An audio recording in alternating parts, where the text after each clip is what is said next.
स्वागत है आपका मेरे YouTube channel GK special by ST sir पे।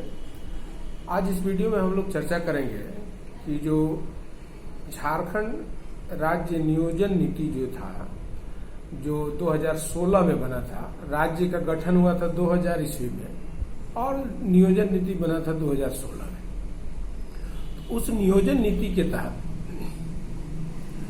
जो है शिक्षकों की नियुक्ति हुई थी। इसके अलावा भी बहुत सारे जो सरकारी पद थे, वनरक्षी, राजस्व कर्मचारी, फिर दरोगा, फिर रेडियो ऑपरेटर, फिर उसके बाद पंचायत सचिव, तो ये बहुत सारे एग्जाम जो है उस नियोजन नीति के अंतर्गत लिए गए थे। उसमें जो है केस किया गया था केवल और केवल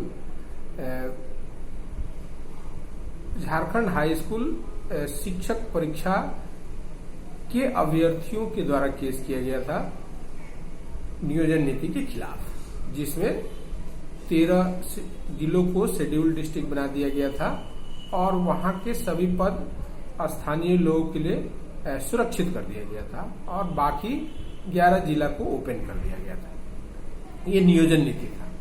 तो इसके खिलाफ जो है 2017 से ही केस चल रहा था।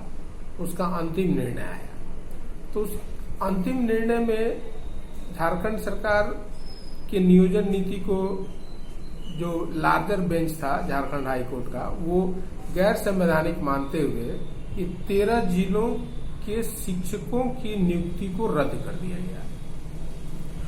अब जो शिक्षक नियुक्त हो गए थे, जो सैलरी ले रहे थे, अब उनकी नौकरी पे खतरा हो गया है। तो अब सोचने की बात यह है कि ये जो नीति बनाया गया था वो राज्य सरकार के द्वारा बनाया गया था।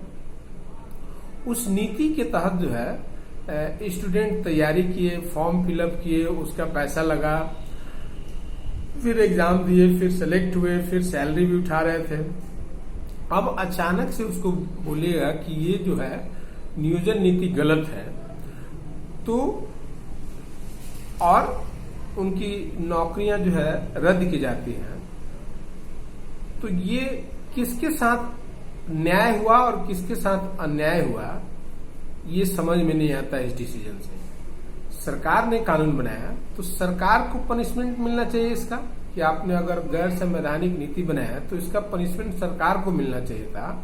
और उसका पनिशमेंट ये होता कि जो इससे भुक्तभोगी छात्र थे, प्रभावित छात्र थे, उन छात्रों के लिए कंपनसेशन का व्यवस्था होता। लेकिन आप सजा किसको दिए? तो जो कहीं से भी इसमें दोषी नहीं है। उसका दोष यही है कि वो एग्जाम दिया, कंपटीशन दिया, परीक्षा पास किया और नौकरी लिया। ये आजकल जो है ये तो दोष निकल रहा है कि ये दोष हो गया और उसकी सजा उनको मिल गई। तो अब इतना बड़ा फैसला जो है, लगभग 13 जिलों के 8000 जो शिक्षक इससे प्रभावित होंगे, तो फिर अब आगे क्या कदम उठाया जाएगा? सरकार क्या कदम उठाएगी? क्या सरकार जो है हाई कोर्ट में पुनर्विचार याचिका दाखिल करेगी? क्या सरकार सुप्रीम कोर्ट जाएगी? और नहीं भी जाएगी सरकार, तो जो इससे प्रभावित छात्र हैं वो मानने वाले नहीं हैं। वो आजीविका को आधार बना करके जो है वो सुप्रीम कोर्ट जा सकते हैं और सुप्रीम कोर्ट में न्याय के लिए गुहार लगा सकते हैं कि 2 साल 3 साल से हम लोग सरकारी नौकरी कर रहे हैं और बहुत सारे सरकारी नौकरी छोड़ने के बाद इसमें आए थे, तो उनके पास यही रास्ता है कि वो सुप्रीम कोर्ट जाएं और आजीविका को आधार बना करके हमारा आजीविका छीना जा रहा है।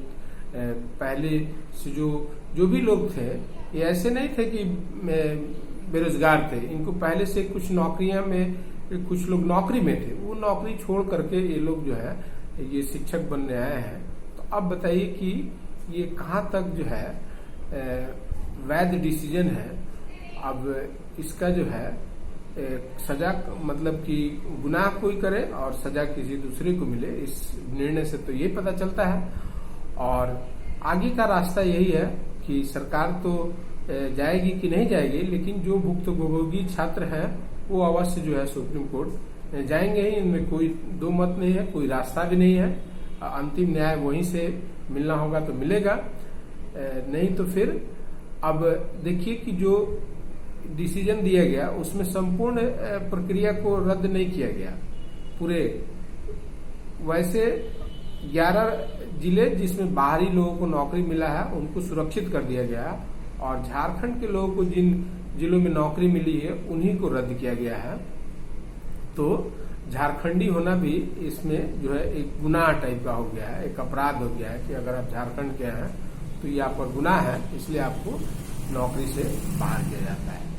बड़ी मैं कड़े लहजे का इस्तेमाल कर रहा हूं क्योंकि इसमें जो भुक्तभोगी हैं उनके दर्द को वही समझ सकता है जो इससे गुजर रहा है, अभी उसकी पीड़ा को, उसके दर्द को वही समझ सकता है जो इससे गुजर रहा है। बाकी लोग के लिए तो ये एक निर्णय है, ये हाई कोर्ट का निर्णय है जिससे कितने लोगों का गला रेता जा रहा है इसका कल्पना नहीं किया जा सकता है।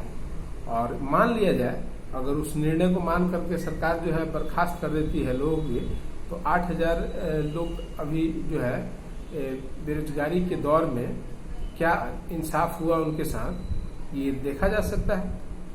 तो मैं जो भुक्तभोगी छात्र हैं उनसे सहानुभूति रखता हूं और आगे का रास्ता आपके लिए सुप्रीम कोर्ट ही है। यहाँ राज्य सरकार से भी कुछ उम्मीद करना न मतलब कि बेमानी होगा, क्योंकि राज्य सरकार तो ऑलरेडी चाह रही है कि आपको नौकरी नहीं रही है, उसको सैलरी नहीं देना पड़े, तो वो ज्यादा बेहतर कंफर्टेबल फील करती है। अगर राज्य सरकार थोड़ा सा भी जो शिक्षक है उनके प्रति अगर सहानुभूति रखती है तो उसको सुप्रीम कोर्ट जाना चाहिए, स्वयं भी जाना चाहिए, या फिर हाई कोर्ट में पुनर्याचिका दाखिल करनी चाहिए और छात्रों के पक्ष को मजबूती से रखना चाहिए। अब और उनकी लाइवलीहुड का अब ये प्रश्न हो गया है, उनकी आजीविका का प्रश्न हो गया है कि उनका आजीविका संकट में है। तो मैं वीडियो के माध्यम से उन छात्रों का जिनके साथ ये दुर्घटना एक तरह से घट गई है उसके लिए सहानुभूति रखते हुए आगे भी मैं वीडियो बना करके आपको सूचना जो है देते रहूंगा। तो चलिए, वीडियो देखने के लिए बहुत बहुत धन्यवाद। मेरे अगले वीडियो का इंतजार कीजिए। नमस्कार।